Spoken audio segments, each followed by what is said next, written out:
आज इव्हिनिंगला मी चिवड्याची भेळ बनवली होती आणि जोपर्यंत घरामध्ये दिवाळीचा चिवडा आहे ना तोपर्यंत चिवड्याची भेळ ठरलेली असते आणि असली भारी लागते ना, आम्हाला तर फार आवडते.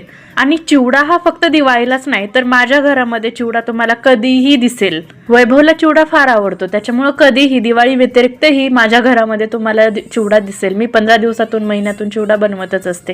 त्यानंतर खूप दिवस झाले मैत्रिणींशी भेटले नव्हते, त्यामुळे म्हटलं चला खाली जाऊया आणि वेदूलाही खेळवणं होईल बाहेर. आणि आज पौर्णिमाही होती, गुरु नानक जयंतीही होती, तर आमच्या सोसायटीच्या मंदिरामध्ये आरती होती, प्रसाद होता आणि छान असे सगळ्या मंदिरामध्ये दिवे लावले होते. आरती झाल्यानंतर थोडा वेळ तिथेच आम्ही मंदिराच्या परिसरात बसलोत सगळ्या मिळून, मैत्रिणी वगैरे. मैत्रिणींमधून उठून वरती येऊशी वाटत नव्हतं, पण स्वयंपाक वाट बघत होता. वैभव ऑफिसला गेलेले होते आणि त्यांना भूक लागलेली असते. येताना आल्यानंतर पहिले वेदूचा पोटोबा केला, कारण तिला भूक अजिबात सहन होत नाही.